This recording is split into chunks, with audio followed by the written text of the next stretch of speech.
Professor Tariq Ramadan is an academic and the author of one of my favourite books. The Messenger is a biography of the Prophet Muhammad, peace be upon him. Professor Ramadan tells me the Prophet was fond of children. If you come back to the Prophet ﷺ, you understand that the way he was dealing with all these young people around him, from his own nephew and the people who were around him, the young people, he was talking to them. There is something which is essential in the way he was educating them: trust. Trust means, I think you can make it. I am talking to you because I think you can get the message. I think you can understand the meaning, and I'm trusting your capacities before judging your failures. So this is a way you deal with the youth, by pushing and giving them this sense. And we all remember that the best teachers that we had when we were young were teachers who were believing in us. It would be possible for them to be very tough, but we felt that at one point they were tough because they were trusting. Ramadan's words echo down the corridors of an Islamic seminary. Ibrahim College was founded on the very principles of letting go of cultural traditions while sticking firmly to Islamic ones. A set of students who had studied at traditional madrasas felt disconnected and found a need to bridge that divide. Ibrahim College started out as Ibrahim Community College back in 2003, and it started from an idea that there were graduates of the existing seminaries or madrasas in the UK, a small group of us, and we identified some weaknesses in the education that we had in the madrasas, as well as the opportunities available for young people, especially 16-year-olds. And one of the reasons why we wanted to do this, despite the fact that several institutes already existed, was because we felt that the Islamic studies courses or the various institutes that run these courses were simply systems of education, curricula that have been imported over from elsewhere in the world, and that hadn't been contextualized to the needs of the Muslims in the UK. Many years later, and the college still faces cultural challenges. Students who start at university age and so on often come from a background where they're expected to get married by a certain age, which we don't have a problem with. I'm all for women and men getting married early. This is the Islamic way. But then the cultural stuff kicks in. Oh, you know, the boy's family or the husband of a girl who is a student, you know, will he or won't he support her in her educational ambitions? And this is Islamic education. This is about a woman becoming a scholar, you know, who's going to serve the deen, who's going to become a massive asset for the ummah and for the akhirah of herself and her husband and her whole family. But then will the husband support her in her education? In the majority of cases, no. Staff at Ibrahim College had identified this problem early on and developed a strategy to counteract it. They've started meeting with the families regularly in a bid to create more understanding, which they hope will lead to the institution becoming more trusted by parents. We want to get involved in the process. So, you know, if a student, particularly our full-time students who are a major priority for the community as far as I'm concerned, we're interested in talking to parents about, you know, about the future of the students, particularly the girls, in terms of marriage and so forth. And even if there's marriage talks happening, you know, personally, I'm interested in participating in that if the parents will allow it. Imams always get involved in these kind of things. Young women seem to be particularly vulnerable. Cases of young girls running away from home are vast, and a number of homelessness charities work tirelessly to shelter them.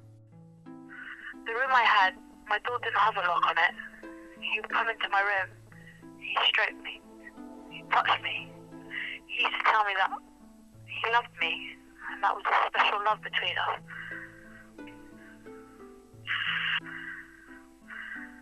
I just felt guilty. I was 15. That's when he first raped me. Weeks later, I finally decided to open up to my mum. I couldn't even use the words. I said, Uncle has been doing things to me. She just said, don't say these things about my brother. I wasn't raped. just so upset. I just don't know. I don't know what to do. She told me to avoid him. We lived under the same roof. And even I put lock on the door, he still come in my room. It just won't stop. Young people are constantly under the media spotlight, and experts say it's almost always to their detriment. Whether we're talking about the London riots, internet trolls, binge drinking, drug abuse or antisocial behaviour, our youth are frequently under scrutiny. Britain's mosques have a responsibility to address this discord, but are they doing their job? Mosques really don't have the ability at the time to actually provide that sort of support. There are more than 1,500 mosques across Britain. On some streets of London there are several different ones serving all parts of the society. Certainly there's enough space to pray in parts of the country, but mosques are still criticised for failing to fulfil their roles adequately when it comes to our youth. The Policy Research Centre report identified all of those issues. Among its recommendations was that mosques needed to play more of an interactive role in youngsters' lives. And one of the organisations that praised the report was MINAB, the Mosques and Imams National Advisory Board. 2 years ago, the organisation came out with this booklet which offered advice and guidance to imams on how to better welcome youngsters to their local mosques. In what was described as a toolkit, MINAB cited this one in Easton in Bristol as one that leads the way when it comes to representing young people in management. All of the members of the committee here and the imam are described as young. My observations have been that the trend that has developed over the years is because the mosque does not have, or let me rephrase that, because very few mosques have got a person dedicated to address these issues with younger people.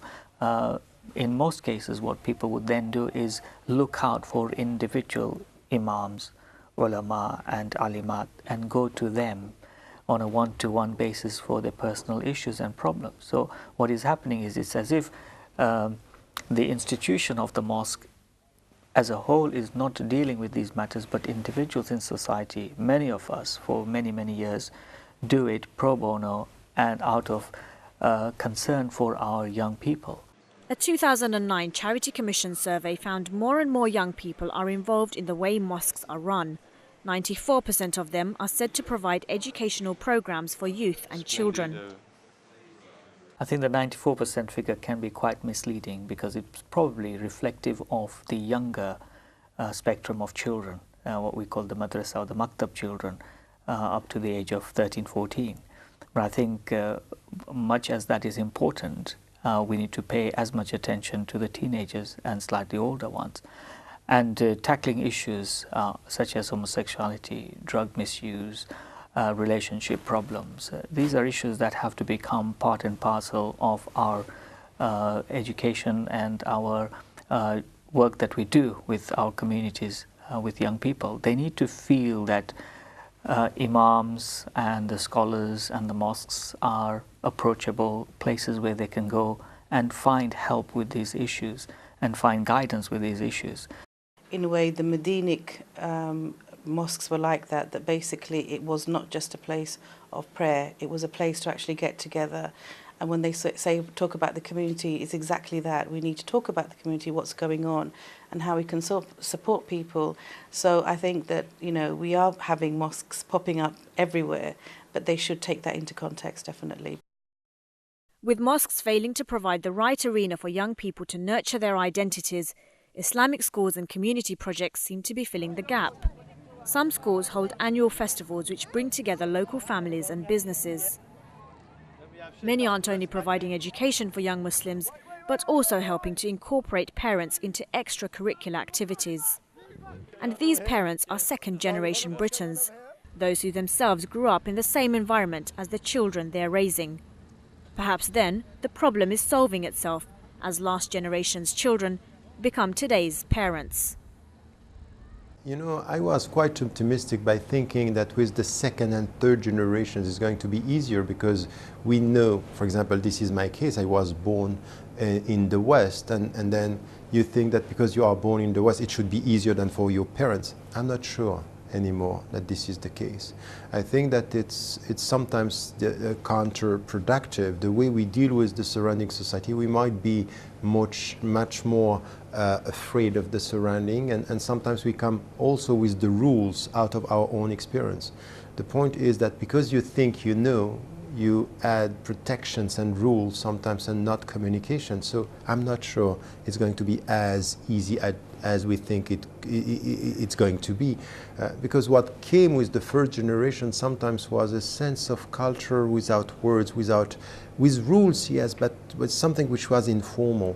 And we today, because we are scared of the environment, we come with rules and less communication.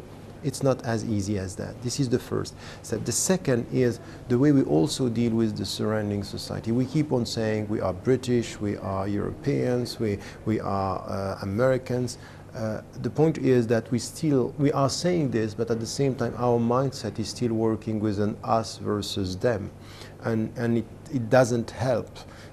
Still, what we need to do and to think about is, as I'm saying, we need to normalize our presence in the West, but without trivializing it. So where we give value to our kids should be, think about what is your added value. So don't follow the people. You are in this society, this is your society, but not as the others. You should be the witness to your message before people. And meaning you have to contribute. So a sense of responsibility before only a claim for rights. This is something which is the ethical way of dealing with our education. So I would go for this much more, the added value of your presence in this society. And it comes with something which is confidence. Professor Ramadan left me with a disturbing warning.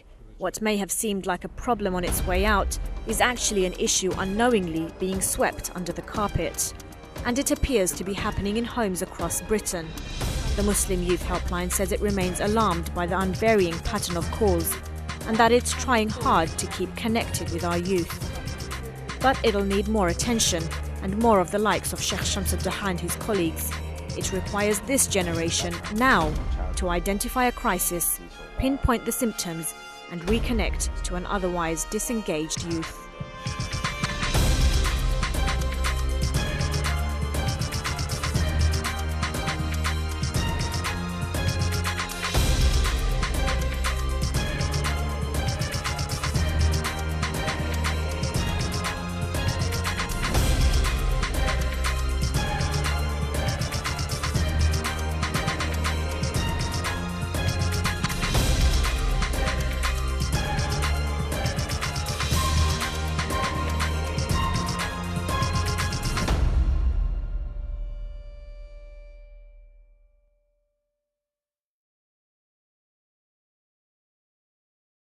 If you've been affected by any of the issues raised in tonight's programme, or would like more information about drugs, self-harm or abuse, contact one of these national organisations for help.